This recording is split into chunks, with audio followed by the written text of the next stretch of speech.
You had the whole internet revolution that came in the mid to late 90s. Then I went on to do my master's in economics from Jawaharlal Nehru University in Delhi. AI workforce. One third of that is Indian origin. Mean that certain jobs that exist today will either get eliminated or will change and morph into something else. With each new technology that comes in, there is a lot of learning that needs to happen for how you best leverage that technology.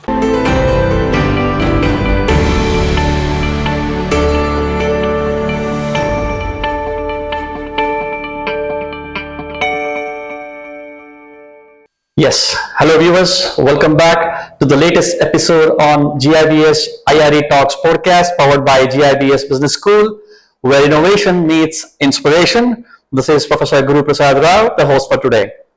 Well, artificial intelligence, or AI as we call, has become the talk of the town. Rather, I would say talk of the world. And the way this has been integrated across all the business domain is something incredible.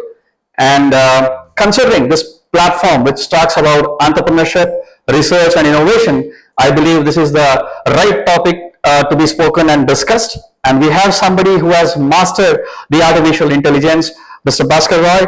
On behalf of all my viewers, I extend a heartfelt welcome to you, sir. Thank you. Welcome to the show. Dr. Guru, for having me.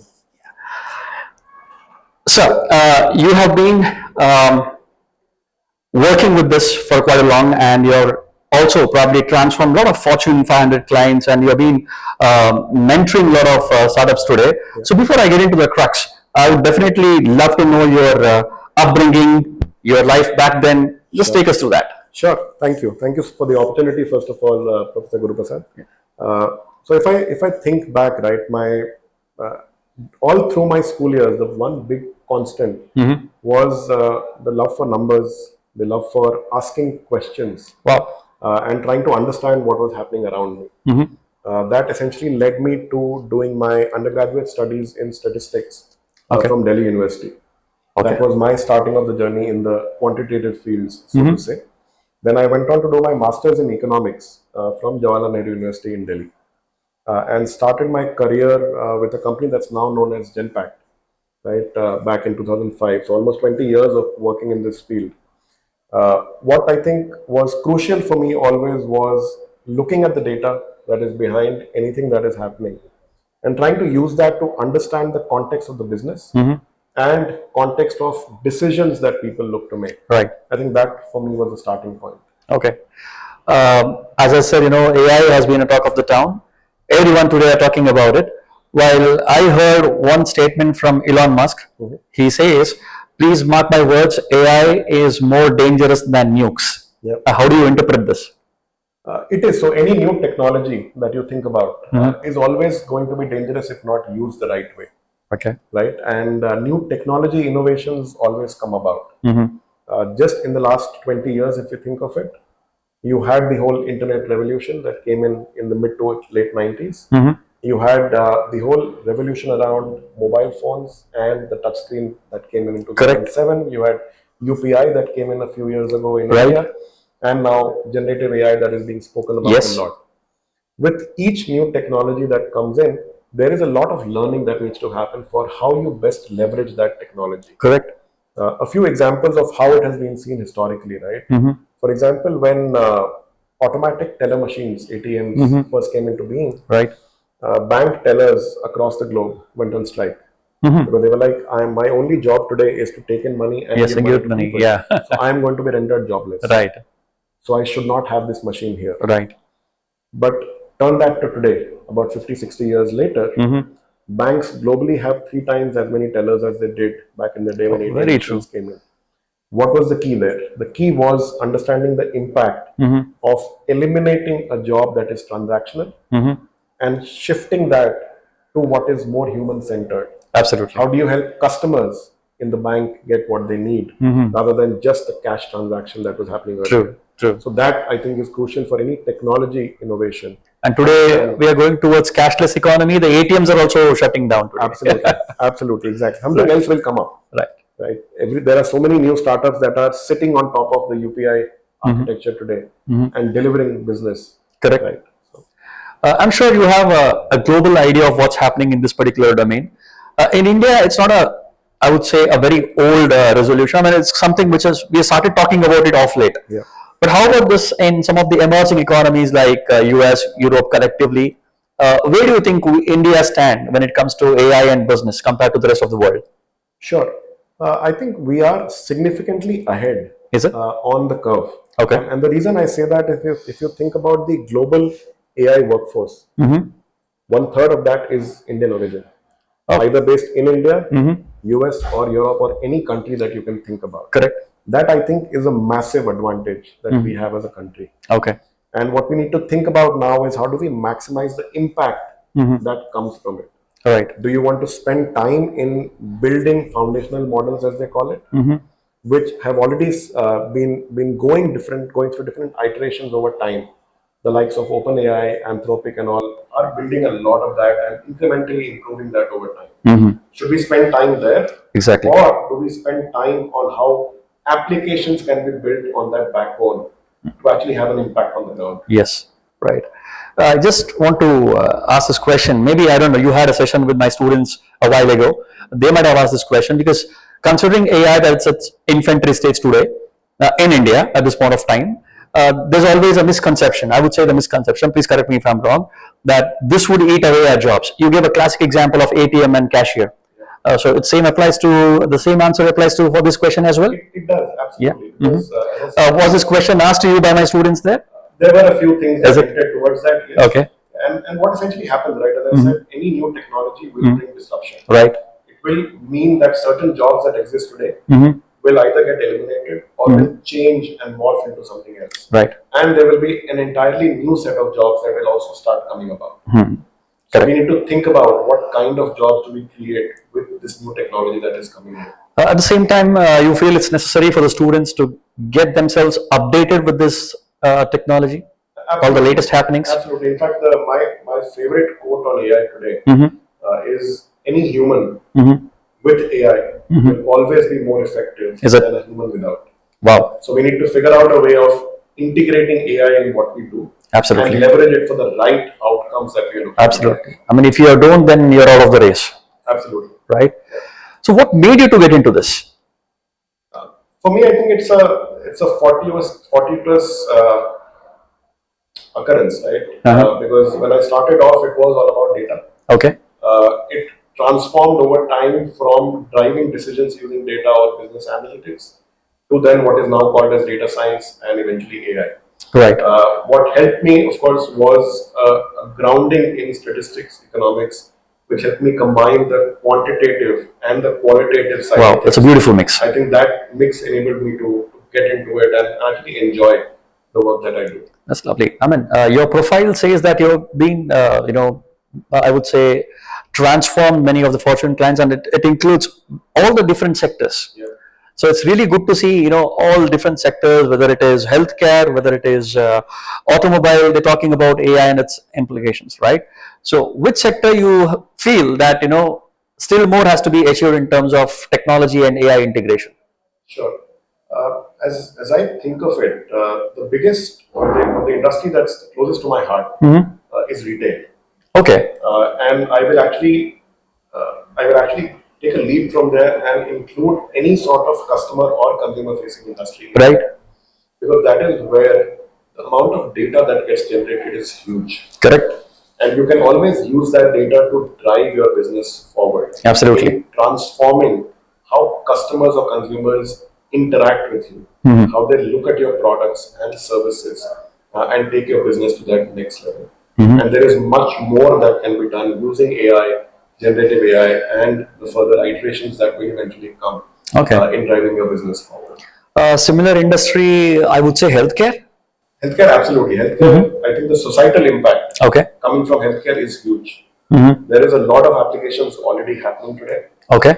There is a lot of, for example, all of us face different kinds of illnesses from time to time. There are some that are less severe, like a common cold, but you still need to undergo medical tests. Today you go to a doctor, the doctor will look at the report, will tell you a few medicines, and then you are on your way. Yes. Very rarely do doctors explain what has happened to you and why they are giving you medicine. True.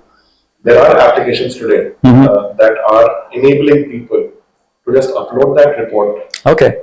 and get a diagnosis from the system Wow. and a set of questions that you can then ask the doctor in the morning. Great. Or if you've seen the doctor already, they have given you a medicine. Take a photograph of that and upload to that system. It will tell you exactly what the medicine does, what side effects you should be aware about. Right? Systems are becoming intelligent enough to let you do all of that. So it feels now doctors will lose their jobs. Doctors, yes, you could, at least the ones whose handwriting is not the best. So, talking about all this, what pains me indeed is that this can only be explored by somebody who's in the tier 1 and tier 2 cities. But India has a great mix of all of it, and majority of the population resides in the tier 3, 4, 5. I'm talking about the rural part of it, which even the basic technology has not reached to that extent. Some of it, barring exception, some of it. So, what's your take on this? The biggest part I would say there is while they are still maybe untouched by technology, but recent advancements actually enable people to have a decent view of exactly what is happening. Can you tell us why are we not able to tap that market? It is happening. It is happening, There but is a lot of not at a larger scale. It is happening because everybody today has a mobile phone in their hand. They have. Yes. With that mobile phone, you can actually do a lot more today. Are they aware about it? They are. Okay. They are. That awareness also is increasing. Right? And there is concerted effort by different corporates to actually do things that are more focused on that tier 2, tier 3. For example, in fact, I spoke about that a little bit in the talk also right now. Companies like Microsoft, Amazon, Google are spending a lot of time to actually create systems that can be leveraged or used by farmers today. Okay. The basics of, for example, if you go to a rural village, what kind of crop you should put is highly dependent on the soil.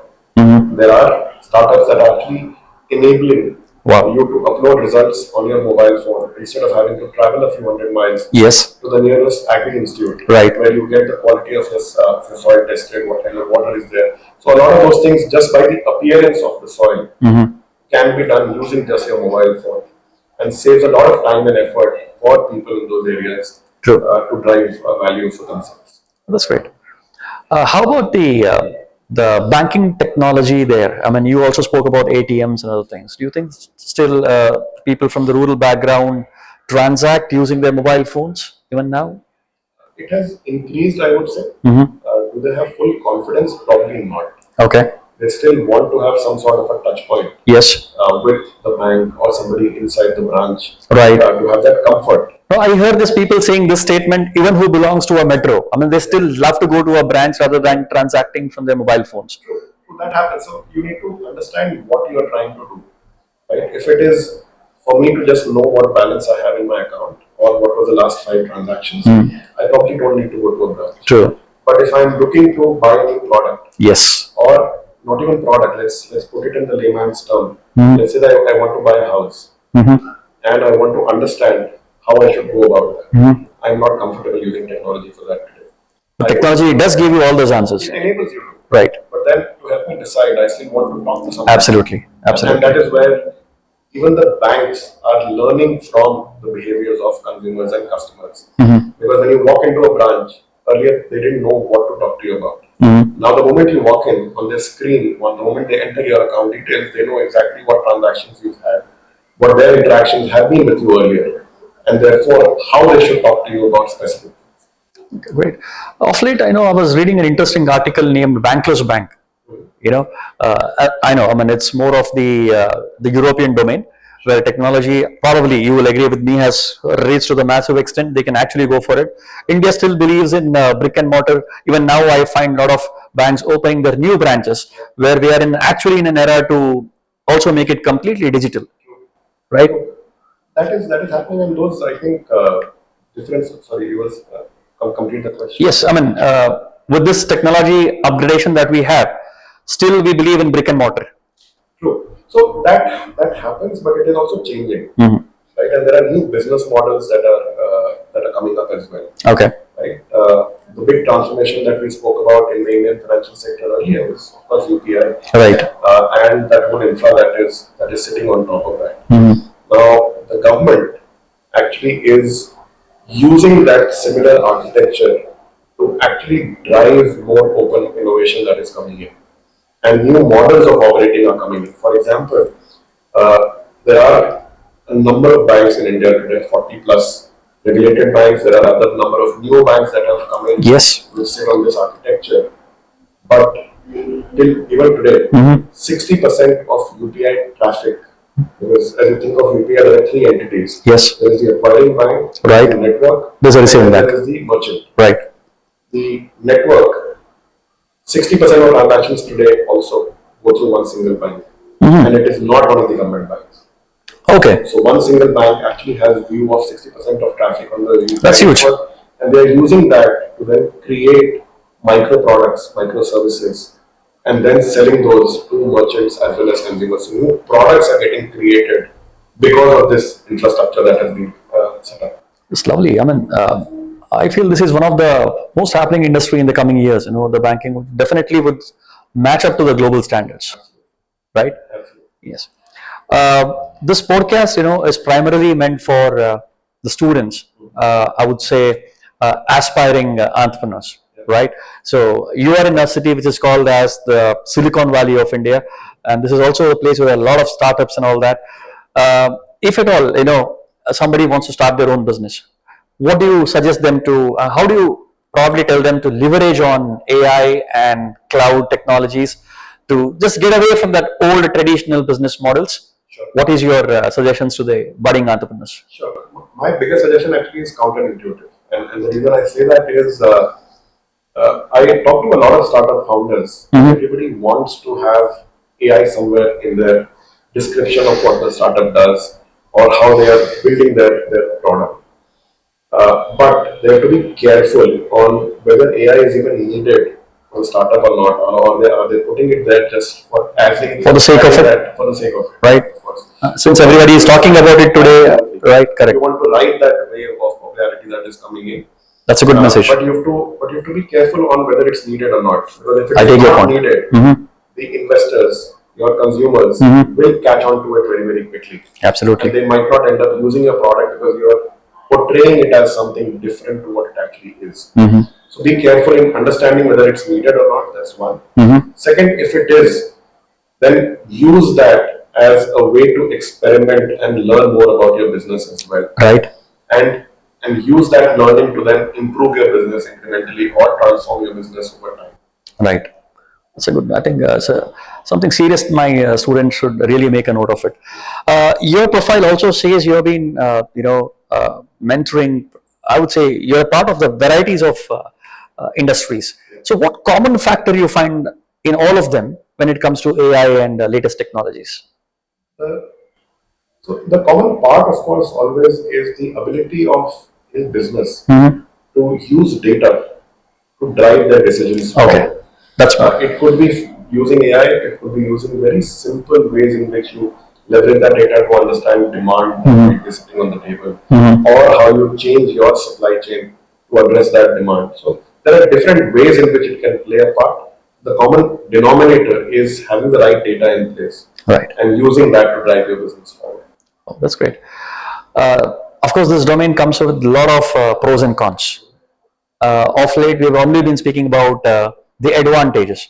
I think people like you can tell us what are the challenges or some negative points that AI can bring it to you. Absolutely. In fact, there are quite a few challenges. Is it? Right? You need to think about not just the implementation of a system that includes AI, but also what goes into it. A classic example is earlier this year, one of the large tech players launched their image to video system, text to image system, which was trying to account for bias that exists in data. Okay. Right? For example, if you go to the US, if you are a black male, you are highly likely to be classified as a criminal. No. Because that's what the data tells you. Okay.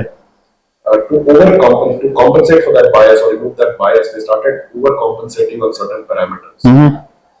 And a classic way in which it manifested itself was somebody wanted to generate an image of the signing of the US Constitution. Okay. It had those people sitting around a document looking to sign. It had women that were added to the image. It had black African Americans added to the image. Whereas we all know that the founding fathers of the US were all white Caucasian males. This is absolute racism. Absolutely, yes. And overcompensating, right? So you have to be careful about how you're implementing those systems to ensure that whatever is historically correct is shown the right way. But while you build systems that are forecasting for the future, that is where you take care of bias in the system and ensure that it is accounted for as we move forward. Wow. How are these challenges dealt here in India? I mean, do we have sufficient technologies to face these threats? Technology is there, but it is a lot dependent, I believe, also on the government regulation. Okay. For example, the closest that we probably get to a regulation around this today is the DPDP law, Data Protection, Data Privacy, that has been in play for the last couple of years now, I think. There is also regulation coming in on data storage for specific kind of players. Yes. But there is no regulation per se on AI even today. Okay. But industry bodies are taking a lead there. For example, sometime early last year, ICMR came out with their guidelines on how to integrate AI within the healthcare space. So they have a set of parameters that they've defined. The key part for me, of course, is transparency in what's happening in models, explainability in whatever the outcome is, and ensuring that you have a human in the loop for any healthcare system that is built. Those are the three cornerstones of that ICMR guideline that came out. Similar to that, industry bodies are taking a lead and trying to guide players in that industry on how and where they should be looking to responsibly use it. So you mean to say more strengthening policies on its way in the coming years? Absolutely. But is cybersecurity closely related to the topic that we are speaking right now? It is, because there is a lot of data regulations that need to be kept in mind and ensure that attacks on systems are taken care of in the right way. Okay. Because there is a lot more data now available, which if not protected the right way can lead to the disastrous outcome. How is that working as a whole in India, cybersecurity aspects of it? Is it a very strong domain today? People have become more aware about it. Larger organizations, of course, are taking care of it. But vulnerabilities typically remain in the smaller players. But you still find a lot of people falling into the prey, even today. People do, absolutely. But again, vulnerabilities, as I said, right, 3, maybe 4 months ago, a small vulnerability in a provider for Microsoft led to a global shutdown of airline systems. These are things that nobody can predict. These are edge cases that happen. But we need to learn from these edge cases and move forward. I know. Great. Your profile also talks about you mentoring a lot of startups. Do you recollect the best case, an example where your mentoring has led to the next level upgradation of that particular startup? Do you recollect any? I'm sure you have many cases, I'm sure. I'd be happy if I would have done that, but I think the ones that I enjoy the most, right, more than the outcomes themselves, are the ones that focus on the healthcare sector or the social sectors, right? Maybe a couple of them that I can quickly talk about.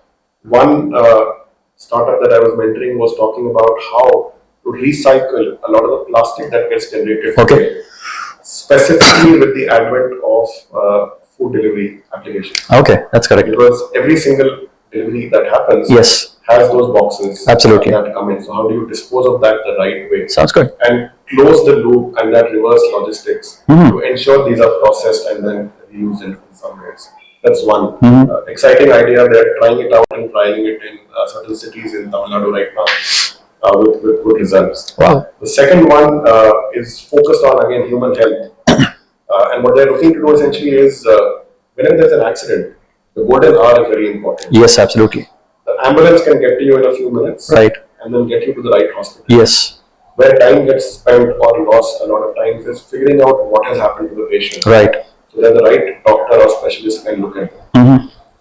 So the startup is actually trying to build a system that does a certain set of checks right in the ambulance itself, through the blood work, through images.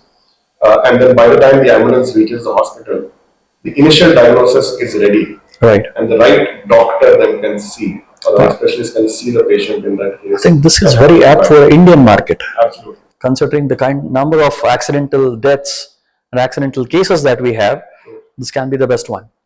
I've seen this tackled very nicely in Singapore. Okay. Right. When I visited there, they have a a mechanism where you need not even call the ambulance. There is an automatic information that goes, and the nearest ambulance reaches out in no time and is transferred to the nearest hospital, and the process is taken care during the journey. Absolutely. I mean, it's a need of the hour from the Indian point of view. Countries like Singapore, I think the biggest benefit is a much more controlled environment than we have here. The number of variables on Indian streets and roads is significant. I agree on that. I agree. Great. So I think we have come to the fag end of the session. As I always say, this has been watched by budding entrepreneurs who are quite excited to listen. So from your journey, I'm sure you have a great amount of experience, both good and bad. They would love to listen to you. Some few tips for my budding entrepreneurs? Sure, absolutely. In fact, the best thing today is in the age of technology, in the age of AI, generative AI, however you might look at it, the best part is to understand the industry and the environment in which you're trying to build your startup. Use data that's already available to you. Talk to people in the industry to verify and validate your ideas. And at each step, use data that is being generated to incrementally improve on your idea as well. And don't stop there. As you think about the market, also use the data that is coming to you to also understand how much and what you can charge for the product and services. Because at the end of it, you are doing a startup to make sure that there is some financial benefit that comes at the end of it. The joy of doing a startup, of course, is always there, but the financial linkage is also very important so that you can sustain the startup in the right way. That's pretty great. I'm sure my students had a wonderful takeaway from this quick session where all of us are talking about AI. I think your experience and journey would give them enough information. I would request all my student viewers to follow Mr. Bhaskar Roy in all the social media platforms. You get to definitely tend to learn more. But otherwise, I think we are ending our another enlightening session here. Thank you so much for watching.